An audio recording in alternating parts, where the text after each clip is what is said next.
ಇವತ್ತು ವಿಕ್ರಮ್ ಮಿಶ್ರಿ ಅವರ ಮಗಳ ಪೌರತ್ವವನ್ನ ಪ್ರಶ್ನೆ ಮಾಡಿದ್ದಾರೆ ಇವರು. ಸಾಮಾಜಿಕ ಜಾಲತಾಣದಲ್ಲಿ ಆ ಹೆಣ್ಣು ಮಗಳ ಬಗ್ಗೆ ಅಸಹ್ಯವಾದ ಟ್ವೀಟ್ಗಳನ್ನ ಮಾಡ್ತಾ ಇದ್ದಾರೆ.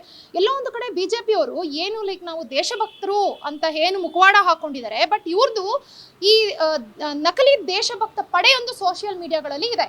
ಅವ್ರು ಏನ್ ಮಾಡ್ತಾರೆ, ನಿರಂತರವಾಗಿ ಹೆಣ್ಣು ಮಕ್ಕಳನ್ನ ಟೀಕಿಸುವಂತದ್ದು. ಇವತ್ತು ನೋಡಿ, ವಿಕ್ರಮ್ ಮಿಶ್ರಾ ಅವರ ಮಗಳ ಪೌರತ್ವವನ್ನ ಪ್ರಶ್ನೆ ಮಾಡಿ ಅಲ್ಲಿ ಆಕೆಯನ್ನ ಅಸಹ್ಯಕರವಾದ ಭಾಷೆಯನ್ನ ಬಳಸಿ ಟೀಕಿಸ್ತಾ ಇದ್ದಾರೆ.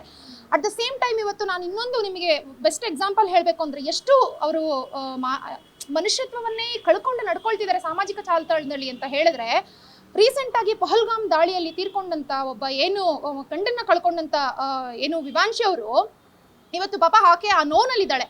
ಮುಸ್ಲಿಮ್ಸ್ ಅವ್ರ ವಿರುದ್ಧ ಹೇಳಿಕೆ ಕೊಡ್ಲಿಲ್ಲ ಅನ್ನೋ ಒಂದೇ ಒಂದು ಕಾರಣಕ್ಕೋಸ್ಕರ ಆಕೆಯನ್ನ ಈಕೆಗೆ ಪೆನ್ಷನ್ ಸಿಗಬಾರ್ದು, ಗಂಡನ ಪೆನ್ಷನ್ ಹಣ ಸಿಗಬಾರ್ದು, ಅಟ್ ದ ಸೇಮ್ ಟೈಮ್ ಈಕೆ ನಾಳೆ ಇನ್ನೂ ಹೊಸ ಗಂಡನ್ನ ಹುಡುಕೊಂಡು ಹೋಗಿ ಮದುವೆ ಮಾಡ್ಕೊಂಡು ಚೆನ್ನಾಗಿರ್ತಾಳೆ, ಈ ರೀತಿ ಎಲ್ಲ ಕೆಳಮಟ್ಟದ ಹೇಳಿಕೆಗಳನ್ನ ಇವತ್ತು ಬಿಜೆಪಿಯ ಏನು ನಕಲಿ ದೇಶಭಕ್ತ ಪಡೆ ಇದೆ ಸೋಷಿಯಲ್ ಮೀಡಿಯಾದಲ್ಲಿ ಈ ರೀತಿ ಮಾಡ್ತಿದ್ದಾರೆ. ಇವತ್ತು ನಾನೇನೋ ಒಂದು ಧ್ವನಿ ಎತ್ತದೆ ಅಂತಂದ್ರೆ ನನ್ನ ಬಗ್ಗೆ ಕೂಡ ಕೆಟ್ಟದಾಗಿ ಅಸಹ್ಯವಾಗಿ ಮಾತಾಡ್ತಿದ್ದಾರೆ.